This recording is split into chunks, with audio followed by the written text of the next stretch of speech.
علیکم ناظرین، آج ہم غریب اور متوسط طبقے کی زندگی کو بے حد متاثر کیا ہے اس وقت، اور اس حوالے سے بات کریں گے۔ پاکستان میں جاری معاشی بحران کے دوران عوام شدید مشکلات سے گزر رہی ہے۔ جولائی تا اکتوبر 2024 کے دوران ملک میں مہنگائی اور بے روزگاری نے غریب اور متوسط طبقے کی زندگی کو بے حد متاثر کیا ہے۔ اس دوران اطلاعات کے مطابق اراکین قومی اسمبلی نے اپنی تنخواہوں اور الاؤنس کی مد میں 110 کروڑ روپے وصول کیے، جبکہ قومی اسمبلی کا اجلاس صرف 37 دن ہوا۔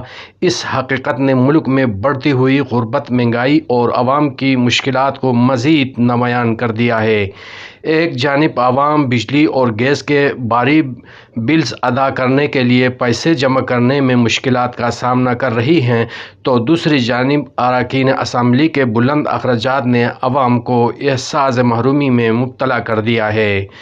خاص طور پر جولائی تا اکتوبر کا عرصہ عوام کے لیے انتہائی تکلیف دہ ثابت ہوا، جس دوران بجلی اور گیس کی قیمتوں میں اضافے اور معاشی تنگی نے بہت سے لوگوں کو انتہائی قدم اٹھانے پر مجبور کر دیا ہے۔ بہت سے پاکستانی غربت اور قرضوں سے نکلنے کا کوئی راستہ نہ پا کر خودکشی جیسے انتہائی اقدام اٹھانے پر مجبور ہوئے، جو کہ معاشی طور پر ایک بڑا المیہ ہے۔